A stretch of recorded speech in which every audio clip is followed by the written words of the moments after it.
नमस्कार दोस्तों, teaching with Shivam में आप सभी का हार्दिक स्वागत है। यूपी पुलिस री एग्जाम 2024 सामान्य अध्ययन जीके जीएस टॉप 38 38 क्वेश्चन है भैया। वर्दी का जुनून। आइए देखते हैं क्वेश्चनों का लेवल क्या है भाई। क्वेश्चनों की बात करें तो निम्न में से कौन सा भारत का सबसे पुराना तेल पेट्रोलियम उत्पादक राज्य है। ऑप्शन पहला कहता है उड़ीसा, दूसरा कहता है झारखंड, तीसरा असम और चौथा ऑप्शन है मध्य प्रदेश। तो पुराना, भारत का सबसे पुराने की बात कर रहा है भैया। ऑप्शन नंबर तीसरा करेक्ट आंसर हो जाएगा असम राज्य। कौन सा? असम राज्य। कौन सा क्षेत्र है? अगर हम बात करें तो असम के डिगबोई को भारत में सबसे पुरानी रिफाइनरी होने का गौरव प्राप्त है। इसकी शुरुआत 1901 में हुई थी।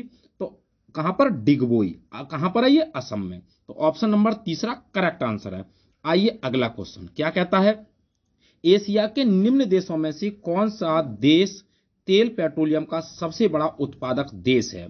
ऑप्शन पहला सऊदी अरब, ऑप्शन दो यमन, ऑप्शन तीन ईरान, ऑप्शन चार इराक। तो कौन सा है? एशिया की बात कर रहा है भैया। अब एशिया की बात करें तो विश्व में पेट्रोलियम के शीर्ष तीन संयुक्त राज्य सऊदी अरब, रूस तेल निर्यात करने वाले देशों की सूची में शीर्ष पर है। तो इस क्वेश्चन का सही आंसर हो जाएगा सऊदी अरब। ऑप्शन नंबर करेक्ट आंसर है सऊदी अरब। नेक्स्ट अगला क्वेश्चन है। क्वेश्चन आपको अच्छे लग रहे हैं तो वीडियो को ज्यादा से ज्यादा शेयर करें और लाइक करें। चैनल पर नए हैं तो भी चैनल को सब्सक्राइब करें। आइए वीडियो को बिल्कुल भी स्किप ना करें। क्वेश्चन बड़े ही लाजवाब है भाई। अगला क्वेश्चन है दक्षिण अमेरिका में निम्न में से कौन सा देश सबसे अधिक आबादी वाला देश है। ऑप्शन पहला बोलिविया, ऑप्शन दो ब्राजील, ऑप्शन तीन पेरू, ऑप्शन चार चिली। तो कौन सा है? ब्राजील जो है दक्षिण अमेरिका में सबसे अधिक आबादी वाला देश है, जो विश्व में 5वां स्थान है इसका। तो इस क्वेश्चन का सही आंसर हो जाएगा ब्राजील। ऑप्शन नंबर दो करेक्ट आंसर है। नेक्स्ट अगले क्वेश्चन की ओर बढ़ते हैं। कजाकिस्तान की मुद्रा निम्न में से कौन सी है। तो कजाकिस्तान की मुद्रा कौन सी है? फ्रेंक है, लोटी है, शेकिल है, ये तेंगे है।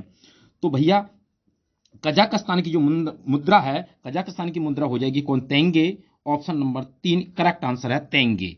आइए नेक्स्ट अगले क्वेश्चन की ओर बढ़ते हैं। अगला क्वेश्चन है अगस्त 2018 में भारत में दिल्ली पुलिस द्वारा गठित सर्व महिला स्पेशल वीपन्स और टैक्टिक SWAT टीम में कमांडो की कुल संख्या कितनी है। ऑप्शन पहला 36, ऑप्शन दो 46, ऑप्शन तीन 56, ऑप्शन चार 66। कितनी है? तो इस क्वेश्चन का सही आंसर हो जाएगा भैया आपका 36 है। ऑप्शन नंबर पहला करेक्ट आंसर है 36 है। नेक्स्ट अगला क्वेश्चन है अगस्त 2018 के अनुसार भारत के राष्ट्रपति मानव अधिकार आयोग के वर्तमान अध्यक्ष कौन हैं। तो वर्तमान आयोग अध्यक्ष की बात कर रहा है। तो इस क्वेश्चन का जो सही आंसर हो जाएगा ऑप्शन नंबर अगर पहला बात करें तो न्यायमूर्ति KG बालकृष्णन, न्यायमूर्ति पिनाकी चंद्र घोष, तीसरा कहता है न्यायमूर्ति HL दत्तू, ऑप्शन चौथा कहता है न्यायमूर्ति D Murugesan. Correct answer option number तीसरा हो जाएगा न्यायमूर्ति HL दत्तू। आइए अगले क्वेश्चन की ओर बढ़ते हैं। भारत ने मई 2018 में लैंड बॉर्डर क्रॉसिंग समझौते पर किस देश के साथ हस्ताक्षर किए। पहला भूटान, दूसरा बांग्लादेश, तीसरा म्यांमार, चौथा नेपाल। किस देश की बात कर रहा है? तो अगर इसकी बात करें तो 11 मई, कब की बात है? 11 मई 2018 को भारत और म्यांमार ने सुषमा स्वराज की म्यांमार यात्रा के दौरान सीमा पर मुद्दे पर समझौता किया था। करेक्ट आंसर इसका हो जाएगा ऑप्शन नंबर तीसरा म्यांमार की, म्यांमार। आइए नेक्स्ट अगला क्वेश्चन है मृत जीवों और जानवरों को खाद मिट्टी में परिवर्तित करने वाले सूक्ष्म जीवों को किस नाम से जाना जाता है। पहला जीवाणु, दूसरा फंगस, तीसरा प्रोटोजोआ, चौथा अपघटन करने वाले। तो करेक्ट आंसर इसका कौन सा हो जाएगा भैया? करेक्ट आंसर इसका हो जाएगा अपघटक कहते हैं उन्हें। ऑप्शन नंबर चौथा करेक्ट आंसर, उन्हें अपघटक कहा जाता है। अपघटक सूक्ष्म जीव होते हैं जो मृत पौधों और जानवरों को खाद मिट्टी में परिवर्तित करते हैं। बैक्टीरिया और कवक अपघटक के दो प्रकार होती हैं। तो करेक्ट आंसर चौथा हो जाएगा अपघटक। आइए नेक्स्ट अगला क्वेश्चन है संयुक्त राष्ट्र द्वारा पीने, धोने, खाना पकाने और उचित स्वच्छता को बनाए रखने के लिए अनुशंसित न्यूनतम पानी की मात्रा प्रति व्यक्ति प्रतिदिन कितने लीटर होती है। करेक्ट है पहला ऑप्शन 50, दूसरा 20, तीसरा 75, चौथा 10। सही आंसर आपको बताना है। इसका सही आंसर हो जाएगा कितने की बात कर रहा है? 50 लीटर की। कितने की? 50 की बात कर रहा है भाई। 50 लीटर प्रतिदिन निर्धारित की गई है ए ऑप्शन करेक्ट आंसर हो जाएगा। नेक्स्ट अगले क्वेश्चन की ओर बढ़ते हैं। अगला है दांतों की वर्धित छवि को इनके एनलार्ज जो हो जाता है देखने के लिए दंत चिकित्सकों द्वारा का उपयोग किया जाता है। किसका? पहला अवतल दर्पण का, दूसरा उत्तल दर्पण का, तीसरा बाइफोकल दर्पण का, ऑप्शन चौथा समतल दर्पण का। तो भी दांतों को देखने के लिए यानी कि दांतों की जो वर्धित होती है छवि उसको देखने के लिए किस लेंस का प्रयोग किया जाता है? तो इसका जो करेक्ट आंसर हो जाएगा दंत चिकित्सक जो है जांच के लिए दांतों की बड़ी छवि को देखने के लिए अवतल दर्पण का प्रयोग करते हैं भैया। ए ऑप्शन करेक्ट आंसर है, अवतल दर्पण की बात कर रहा है। नेक्स्ट अगला क्वेश्चन है। अगस्त 2018 के अनुसार भारतीय प्रतिभूति और विनिमय बोर्ड एसईबीआई का वर्तमान अध्यक्ष कौन है? पहला अजय त्यागी, दूसरा जी महालिंगम, तीसरा एस के मोहंती, चौथा यू के सिन्हा। तो करेक्ट आंसर बताना, इसका करेक्ट आंसर हो जाएगा पहला अजय त्यागी है। ए ऑप्शन करेक्ट आंसर हो जाएगा अजय त्यागी। नेक्स्ट अगले क्वेश्चन की ओर बढ़ते हैं। अगला क्वेश्चन क्या कहता है? वर्ष 2016 के लिए भारत के राष्ट्रपति द्वारा अगस्त 2018 में उत्कृष्ट संसदीय पुरस्कार से किसको सम्मानित किया गया है? तो किसको सम्मानित किया गया? तो इस क्वेश्चन की अगर बात करें, ऑप्शन पहला कहता है गुलाब नबी आजाद को, दूसरा कहता है दिनेश त्रिवेदी को, तीसरा कहता है डॉक्टर नजमा हेमतुल्लाह को, ऑप्शन चौथा कहता है हुकुमदेव नारायण यादव को। तो सही आंसर इसका बताना है। सही आंसर कौन हो जाएंगे भाई? दिनेश त्रिवेदी। तृणमूल कांग्रेस के दिनेश त्रिवेदी को 1 अगस्त 2018 को राष्ट्रपति रामनाथ कोविंद द्वारा वर्ष 2016 के लिए उत्कृष्ट संसद सदस्य के सम्मान से सम्मानित किया गया था। दूसरा ऑप्शन करेक्ट आंसर हो जाएगा दिनेश त्रिवेदी। नेक्स्ट अगले क्वेश्चन की ओर। विषाणु के कारण निम्न में से कौन सी बीमारी होती है? पहला हैजा, दूसरा आंत ज्वर, तीसरा पेचिस, चौथा क्षय रोग। तो कौन सी बीमारी होती है विषाणु के द्वारा की बात कर रहा है? तो करेक्ट आंसर इसका हो जाएगा भाई पेचिस। तीसरा ऑप्शन करेक्ट आंसर है पेचिस हो जाएगा। टाइफाइड बुखार जो है वो साल्मोना एंटेरिका सीरोटाइप टाइफी बैक्टीरिया के कारण होता है। ये एक गंभीर बीमारी है। क्षय रोग जो है वो एक संक्रामक बीमारी है। तो करेक्ट आंसर पेचिस हो जाएगा भाई। आइए अगला क्वेश्चन है। केंद्रीय जीएसटी कानून को भारत के राष्ट्रपति ने कब सहमति प्रदान की थी? पहला 18 अप्रैल 2017, दूसरा 22 अप्रैल 2017, तीसरा 5 अप्रैल 2017, चौथा 12 अप्रैल 2017। कब की बात कर रहा है भाई? इस क्वेश्चन की बात करें 13 अप्रैल। कब की बात है भाई? 13 अप्रैल। तो 13 अप्रैल 2017 को राष्ट्रपति प्रणब मुखर्जी ने वस्तु सेवा कर जीएसटी पर 4 सहायक कानूनों को सहमति दी थी। तो यहाँ 12 की जगह 13 हो जाएगा। ऑप्शन नंबर चौथा करेक्ट आंसर हो जाएगा 13 अप्रैल। 13 अप्रैल। आइए नेक्स्ट अगला क्वेश्चन है। कश्मीर द वाजपेयी ईयर्स नामक किताब के लेखक कौन है? कश्मीर द वाजपेयी ईयर्स किताब के लेखक की बात कर रहा है। पहला संजय जैन, दूसरा RNP सिंह, तीसरा AS दुलत, ऑप्शन चौथा वरुण यादव। कौन है भैया? तो सही आंसर इसका हो जाएगा AS दुलत है। तीसरा करेक्ट आंसर है भाई इसका। क्या? तीसरा। कश्मीर द वाजपेयी ईयर्स मई 2004 में, कब की बात है? 2004 की बात कर रहा है। 2004 में खुफिया ब्यूरो के पूर्व विशेषज्ञ निदेशक अमरजीत सिंह दुलट और रिसर्च एंड एनालिसिस विंग के द्वारा 2000 से प्रधानमंत्री कार्यकाल में कश्मीर पर सलाहकार द्वारा लिखा गया था। तो करेक्ट आंसर तीसरा हो जाएगा भाई। आइए अगला क्वेश्चन है। फ्रैंक विंटल द्वारा निम्न में से किस का आविष्कार किया गया था? पहला विद्युत चुंबकत्व का, दूसरा बेंजीन तरल गैस और ऑप्टिकल ग्लास का, तीसरा विद्युतीय प्रभाव प्रेरण का, चौथा जेट इंजन का।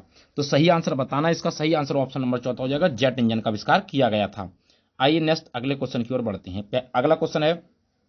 ग्रामीण आवास निधि को वर्ष में स्थापित किया गया था ताकि प्राथमिक ऋण संस्थानों को प्रतिस्पर्धी दरों पर ग्रामीण क्षेत्रों में लक्षित समूहों को आवास वित्त प्रदान करने के लिए धन उपलब्ध कराने में सक्षम बनाया जा सके। सही आंसर इसका बताना है। सही आंसर हो जाएगा ऑप्शन नंबर पहला वाला, 2008 और 2009 की बात कर रहा है भाई। आइए नेक्स्ट अगले क्वेश्चन की ओर बढ़ते हैं। सूचना प्रौद्योगिकी संशोधन अधिनियम 2008 27 अक्टूबर को लागू हुआ। पहला 2009 में, दूसरा 2016, तीसरा ऑप्शन 2001, चौथा ऑप्शन 2005। कब की बात कर रहा है भैया? कब की बात कर रहा है? तो ये बात कर रहा है भैया किसका? सूचना प्रौद्योगिकी संशोधन अधिनियम 2008 27 अक्टूबर 2009 को लागू हुआ था। तो करेक्ट आंसर पहला हो जाएगा, 2009 को लागू हुआ था भैया। आइए अगला। आगरा और अवध के संयुक्त प्रांत जिन्हें अब उत्तर प्रदेश के नाम से जाना जाता है, वर्ष 1921 में अपनी राजधानी को से लखनऊ में स्थानांतरित किया था। पहला आगरा, दूसरा देहरादून, तीसरा इलाहाबाद, चौथा कानपुर। आगरा और अवध के संयुक्त प्रांत जिन्हें अब उत्तर प्रदेश के नाम से जाना जाता है, ये बात पूछ रहा है आपसे। तो ये इस क्वेश्चन का सही आंसर है, ब्रिटिश युग के दौरान की बात कर रहे हैं। उत्तर प्रदेश राज्य को अवध, NWPA और आगरा के उत्तर पश्चिमी प्रांत के रूप में जाना जाता था, जिसे बाद में 1902 में आगरा और अवध के संयुक्त प्रांत के रूप में नामित किया गया। इलाहाबाद 1902 में इसकी राजधानी बना, 1920 तक रहा। लखनऊ को 1901 में राजधानी फिर बनाया गया। तो 1920 तक कौन रहा भैया? 1920 तक कौन रहा? तो इलाहाबाद रहा। और 1921 के बाद किसको बनाया गया फिर भैया? लखनऊ को बनाया गया। सही आंसर ऑप्शन नंबर तीसरा हो जाएगा, इलाहाबाद की बात कर रहा है भाई। आइए नेक्स्ट अगला क्वेश्चन है, एशियाई खेल 2018 के डबल ट्रैप शूटिंग में रजत पदक विजेता 15 वर्षीय शार्दुल बेहान उत्तर प्रदेश के किस जिले से हैं? पहला बुलंदशहर, दूसरा अलीगढ़, तीसरा मेरठ, चौथा सहारनपुर।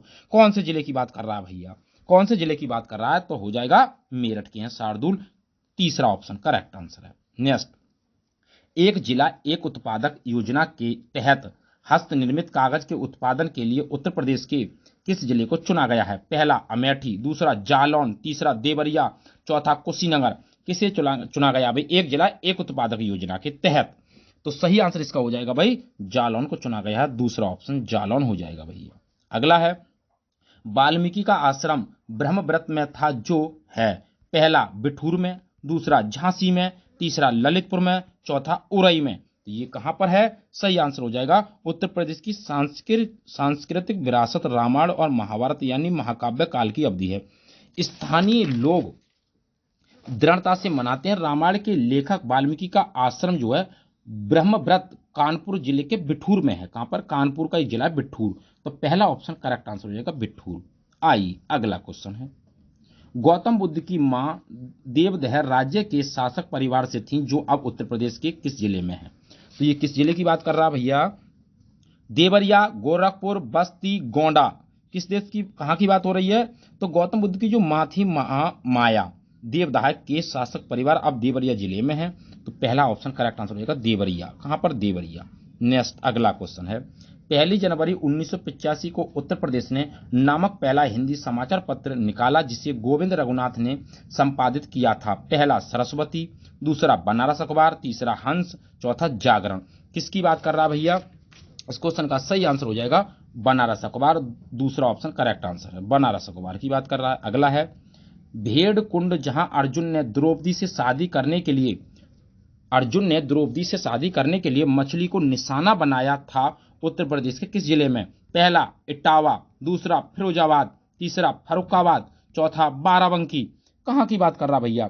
तो महाभारत से जुड़े भेड़ कुंड उत्तर प्रदेश के फर्रुखाबाद जिले में स्थित है। द्रौपदी के पिता ध्रुपद की राजधानी कंपलिया में स्थित थी जो अब फर्रुखाबाद में है। भेड़कुंड अब पूजा स्थल है। सही आंसर इस कौन सा हो जाएगा?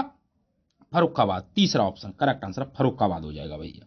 आइए नेक्स्ट अगला है, उस ब्रिटिश गवर्नर जनरल का नाम बताएं जिन्होंने भारत में रेलवे का शुभारंभ किया था। पहला लॉर्ड ऑकलैंड, दूसरा सर चार्ल्स मेटकॉल्फ, तीसरा लॉर्ड हेस्टिंग, चौथा लॉर्ड डलहौजी। सही आंसर इसका हो जाएगा लॉर्ड डलहौजी, चौथा option correct answer Lord Dalhousie हो जाएगा भैया। नेक्स्ट, प्रसिद्ध संगीतकार अरविंद पारिक किस संगीत वाद्य यंत्र के साथ जुड़े हुए हैं? पहला तबला, दूसरा सितार, चौथा बांसुरी और तीसरा बांसुरी, चौथा शहनाई। तो किससे जुड़े हुए हैं? अरविंद पारिक। अब अरविंद पारिक की अगर बात की जाए तो ये एक भारतीय सितार वादक हैं। तो सही आंसर ऑप्शन नंबर दूसरा हो जाएगा, सितार वादक हैं भैया। नेक्स्ट अगले क्वेश्चन की ओर चलते हैं, सांख्यिकीय मंत्रालय की रिपोर्ट 2017 के अनुसार भारत में किस राज्य में सबसे कम प्रति व्यक्ति आय है? पहला उत्तर प्रदेश, दूसरा पश्चिम बंगाल, तीसरा बिहार, चौथा उड़ीसा। सही आंसर इसका बताना है तो ऑप्शन नंबर तीसरा हो जाएगा, बिहार की बात कर रहा है। किसकी? बिहार की बात कर रहा है भैया। नेक्स्ट अगला क्वेश्चन है, जून 2018 में समाप्त होने वाले फसल वर्ष के दौरान अनाज उत्पादन की अनुमानित मात्रा क्या है? पहला 254.83 मिलियन टन, दूसरा 264.83 मिलियन टन, तीसरा 274.83 मिलियन टन, चौथा 284.83 मिलियन टन। सही आंसर इसका हो जाएगा ऑप्शन नंबर चौथा, 284.83 मिलियन टन की बात कर रहा है भैया। S&P BSE इंडेक्स या सेंसिटिव इंडेक्स जिस पर आधारित उस बास्केट में स्टॉक है? पहला 20, दूसरा 30, चौथा 40, तीसरा 40 और चौथा 50, यानी कि 20, 30, 40, 50। किसकी बात कर रहा है भैया? तो सही आंसर इसका हो जाएगा 30 हो जाएगा। दूसरा ऑप्शन करेक्ट आंसर 30 की बात कर रहा है भैया। आइए नेक्स्ट अगले क्वेश्चन की ओर बढ़ते हैं। 1975 में आपातकाल के समय भारत के राष्ट्रपति कौन थे? पहला आर के वेंकटरमण, दूसरा के आर नारायण, तीसरा मोहम्मद हिदायतुल्लाह, चौथा फखरुद्दीन अली अहमद। कौन थे? 1975 की बात पूछ रहा है आपसे भी। तो 1975 में भारत में आपातकाल जो हुआ था 21 महीने की अवधि तक लगा था। तो उस समय जो कौन थे भैया? तो हो जाएंगे फखरुद्दीन अली अहमद। चौथा ऑप्शन करेक्ट आंसर है। नेक्स्ट अगला क्वेश्चन, भारतीय संविधान का अनुच्छेद 22 निम्न में से किससे संबंधित है? पहला धर्म, प्रजाति, जाति, लिंग या जन्म स्थान के आधार पर भेदभाव निषेध से, दूसरा सार्वजनिक रोजगार के मामलों में अवसर की समानता से, तीसरा कुछ मामलों में गिरफ्तारी और हिरासत के खिलाफ संरक्षण से, चौथा संपत्ति के अधिकार से। तो 22वां अनुच्छेद किस बात से संबंधित है ये आपको बताना है। तो 22वां अनुच्छेद जो है भैया कुछ मामलों में गिरफ्तारी और हिरासत के खिलाफ संरक्षण से है। तीसरा ऑप्शन इसका करेक्ट आंसर हो जाएगा। कौन सा? तीसरा वाला। अगला क्वेश्चन है, निम्न में से कौन सा कथन गलत है? पहला राज्यपाल राज्य की विधान परिषद का स्थगन कर सकता है, दूसरा राज्यपाल राज्य की विधानसभा का स्थगन कर सकता है, तीसरा राज्यपाल राज्य की विधान परिषद को भंग कर सकता है, चौथा राज्यपाल राज्य की विधानसभा को भंग कर सकता है। तो कौन सा कथन गलत है यह आपको बताना है। तो सही आंसर ऑप्शन नंबर तीसरा हो जाएगा, राज्यपाल राज्य की विधानसभा को भंग कर सकता है। तीसरा ऑप्शन करेक्ट आंसर है। नेक्स्ट अगले क्वेश्चन की ओर चलते हैं। भारतीय संविधान के अनुच्छेद 21A के तहत राज्य को से 14 वर्ष की आयु के सभी बच्चों को मुफ्त और अनिवार्य शिक्षा प्रदान की गई है। पहला 4, दूसरा 6, सी 8 और चौथा 10। कौन से वर्ष के बच्चों की बात कर रहा है? तो 6 से 14 वर्ष के बच्चों की बात कर रहा है। दूसरा ऑप्शन करेक्ट आंसर हो जाएगा 6 से 14 वर्ष। नेक्स्ट भारतीय संविधान का अनुच्छेद 20 से संबंधित है। पहला पदवियों का उन्मूलन करने से, दूसरा दोषी सिद्ध के संदर्भ में संरक्षण से, तीसरा नागरिकता के अधिकारों की निरंतरता से, चौथा सहकारी समितियों को प्रोत्साहन देना। सही आंसर बताना है इसका। तो सही आंसर इसका कौन सा हो जाएगा भैया? हो जाएगा नागरिकता के अधिकारों की निरंतरता से। तीसरा ऑप्शन करेक्ट आंसर है। नेक्स्ट अगला क्वेश्चन है, लेबनान की राजधानी क्या है ये आपको बताना है। तो भाई लेबनान की राजधानी क्या है? तो बेरूत है, त्रिपोली है, सीदोन है, टायर है। बेरूत राजधानी और लेबनान का सबसे बड़ा शहर है। लेबनान के भूमध्य तट के मध्य पर एक प्रायद्वीप स्थित है। यह देश का सबसे बड़ा और मुख्य बंदरगाह है। ये विश्व के सबसे पुराने शहरों में से एक है जहां 5000 वर्ष से लोग निवास करते थे। तो कौन हो जाएगी? बेरूत हो जाएगी। ए ऑप्शन करेक्ट आंसर है, बेरूत है लेबनान की राजधानी। उम्मीद करता हूं दोस्तों उत्तर प्रदेश पुलिस री एग्जाम के लिए जो सामान्य अध्ययन के महत्वपूर्ण प्रश्न थे आपको अच्छे लगे होंगे। वीडियो आपको अच्छी लगी हो तो वीडियो को ज्यादा से ज्यादा शेयर करें और लाइक करें। चैनल पर नए हैं तो चैनल को सब्सक्राइब करें। ऑल द बेस्ट, थैंक्स, जय हिंद, जय भारत।